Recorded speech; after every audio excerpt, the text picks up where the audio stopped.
Yo, what's up guys? Welcome back to Action TV again guys. Ito naman guys, talagang napakaganda talaga dito. Ito ay sakala na naman, rambulan sa NBA. Ito nga, walang iba kundi si Draymond Green. Bigla na lang sinakal si Gobert ng Timberwolves. So guys, ito talaga malupit, mainit talaga to sa NBA ngayon. Napaka-tension ng laban na to. Pero guys, wag natin patagalin to. Bibigyan natin reaction ang video na ito. Tara guys, let's go guys. Pero guys, baka pwede nyo i-subscribe itong channel ko, Action TV guys. Maraming salamat guys sa mga nanonood at sa mga nagsusubscribe sa channel ko. Sa mga hindi pa nakasubscribe, baka gusto nyo i-subscribe ang channel ko para maging updated kayo anuman klase ang i-upload ko dito sa channel ko ito. So yun guys, tara guys, let's go guys. Dadako tayo dito at pag-usapan natin to ang nangyari sa Timberwolves versus Warriors. Let's go.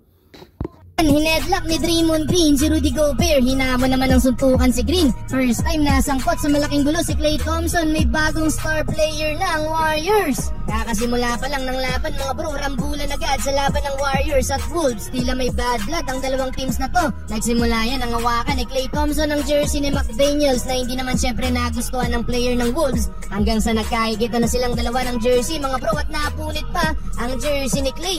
Biglang sulpot naman etong si Draymond Green at hinedlock na lang bigla itong si Rudy Gobert. Aawat lang sana si Gobert mga bro pero walang kaabog-abog at agad siyang sinakal ni Draymond Green. Kahit si Coach Steve Kerr gulat na gulat sa ginawa ni Draymond. Hindi yata nagustuhan ni Green na nakisawsaw sa scaffold si Gobert at awat lang sana ang nais ng big man. Well, hindi gumante si Gobert pero hinamon niya ng suntukan etong si Draymond. Nangumupa ang tension mga bro, kitang-kita ang resulta kay Klay Thompson dahil punit-punit ang jersey nito. Well, hindi naglaro sa game na to mga bro si Stephen Curry due to knee soreness. Sa hatol ng referee, ejected sa game si Klay Thompson, Draymond Green at etong si McDaniels. Habang ligtas naman etong si Gobert, nagpalit pa naman ng jersey etong si Klay at dahil sa frustration mga bro sa pagkaka-eject, tinapon ng tuwalya sa harap ng referee. No step, no Draymond at no Thompson pero nakapalag sa opening quarter ang Warriors at sila pa ang kumontrol ng lead.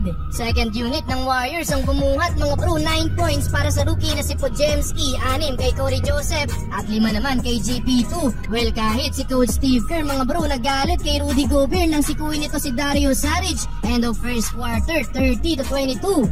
Second quarter, for some reason mga bro, napangawakan pa din ng Warriors ang kalamangan. Nabuhayan sa nangyari ang mga players ng Warriors mga bro, consistent ang opensa ng home team. Sunod-sunod din ang mga fouls ng Wolves. Siyam na sa kanilang nakapagtala ng puntos. Still led by the rookie Podziemski, 12 points, 11 points kay Saric, 8 points kay Paul. Nanahay pa si Stephen Curry, 7 points kay Wiggins, and mga bro, 59-54. Entering the third quarter mga bro, crowd favorite na ang rookie na si Podziemski. Buhat pa din niya ang Warriors, nagpapakilala mga bro, kontrolado pa din ng Warriors ang lead. Under 5 minutes, 12 points na ang inahabol ng Wolves. Saktong inalat pa sa quarter na to mga bro ang Timberwolves. Naka-serious mood pa itong si Dario Saric. Natapos ang third quarter, hawak ng Warriors ang lead.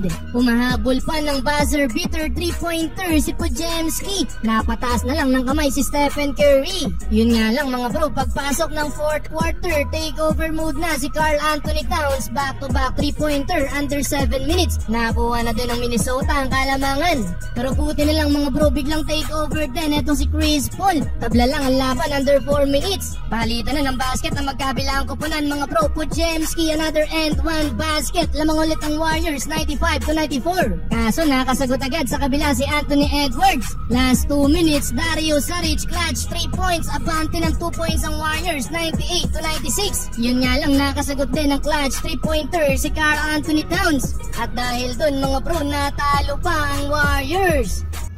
Sayang nga lang. So sayang nga lang, hindi pa nakabalik sa laro si Klay Thompson. Nako, sayang lang. Panalo na sana pero kung may star niya, talagang mananalo. Pero ganun talaga, bilog ang bula. So yun nga guys, nagsimula kay Klay Thompson at Daniels, tinapos ni Draymond Green sa may saka. Grabe, grabe.